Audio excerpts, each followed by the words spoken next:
ఒకసారి శేషతల్పంపై విశ్రమిస్తున్న శ్రీ మహావిష్ణువు పాదాలను మాతా లక్ష్మీదేవి సున్నితంగా నిమురుతూ ఒక ప్రశ్న వేసింది. ప్రభూ, నా మనసులో 3 సందేహాలున్నాయి. మీరు వాటిని ఈరోజు తీర్చితే నా హృదయానికి శాంతి లభిస్తుంది అని అడిగింది.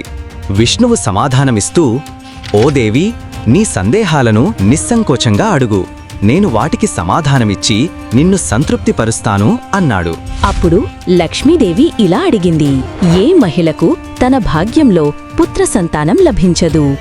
ఏ మహిళకు చిన్న వయసులోనే వైధవ్యం సంభవిస్తుంది?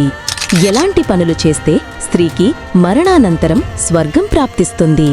విష్ణువు ఇలా అన్నాడు: దేవి, నీ ప్రశ్నలు లోక కళ్యాణానికి సంబంధించినవి. వీటి సమాధానాలను శ్రద్ధగా వినేవారికి ఈ లోకంలో పుణ్యం, మరణానంతరం మోక్షం లభిస్తాయి. నీ సందేహాలను తీర్చే ఒక పవిత్ర కథ చెబుతాను. ఈ కథను పూర్తిగా శ్రద్ధగా వినాలి. దీనిలో సర్వజీవుల క్షేమం దాగి ఉంది.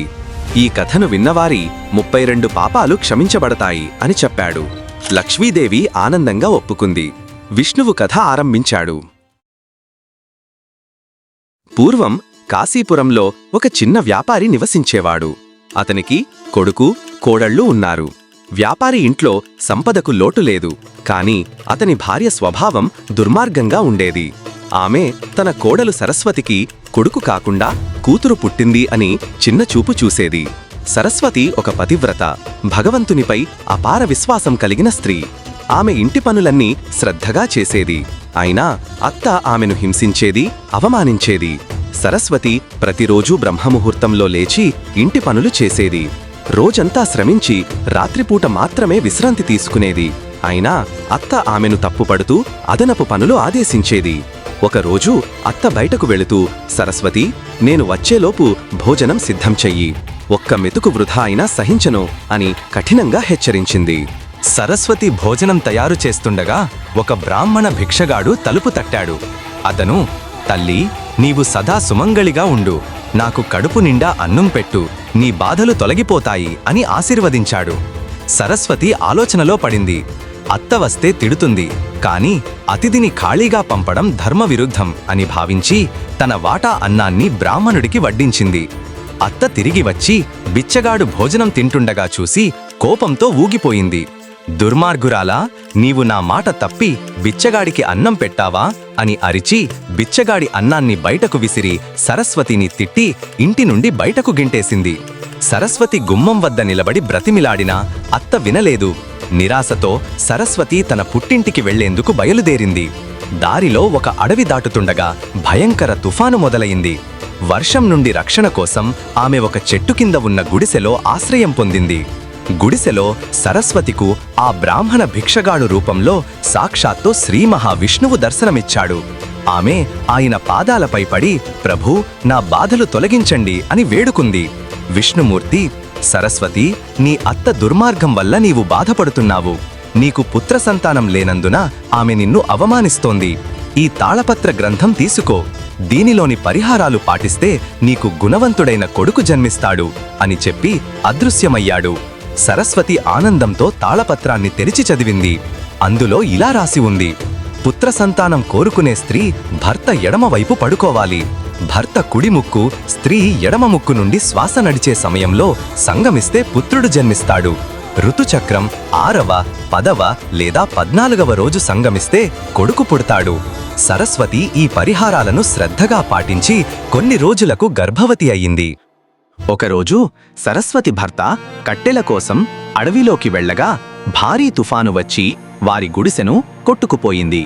సరస్వతి భయంతో విష్ణుమూర్తి దర్శనమిచ్చిన చెట్టు దగ్గరి గుడిసెలో ఆశ్రయం పొందింది. అంతలో 2 భయంకర రాక్షసులు వచ్చి ఆ చెట్టును, గుడిసెను ఒక బంగారు నిధి ఉన్న స్థలానికి తీసుకెళ్లారు.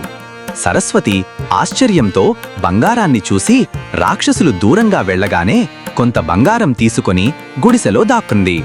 రాక్షసులు తిరిగి వచ్చి చెట్టును అడవిలోని మొదటి స్థలానికి తీసుకొచ్చారు. సరస్వతి తన భర్తతో కలిసి ఇంటికి తిరిగి వచ్చి బంగారాన్ని అత్తకు ఇచ్చి జరిగిన విషయం చెప్పింది. కాని అత్తకు దురాశ కలిగి, ఈ కొద్ది బంగారం ఏం చేస్తుంది? నీ స్థానంలో నేనైతే ఎక్కువ తెచ్చేదాన్ని అని తిట్టి సరస్వతిలా గుడిసెలో దాక్కుంది. రాక్షసులు మళ్ళీ వచ్చి చెట్టును ఒక మంచు పర్వతం మీదకు తీసుకెళ్లారు. అత్త కోపంతో రాక్షసులను తిట్టడం మొదలుపెట్టింది. రాక్షసులు ఆమెను గుడిసె నుండి బయటకు తీసి మంచు పర్వతంపై విసిరేశారు. ఆమె అక్కడే చనిపోయింది. సుకన్య తన అత్తను వెతుకుతూ చెట్టు దగ్గరకు వచ్చి ఆమె దురాశ వల్ల చనిపోయిందని అర్థం చేసుకుంది. ఆమె తన జీవితాన్ని సంతోషంగా, ధర్మబద్ధంగా గడిపింది.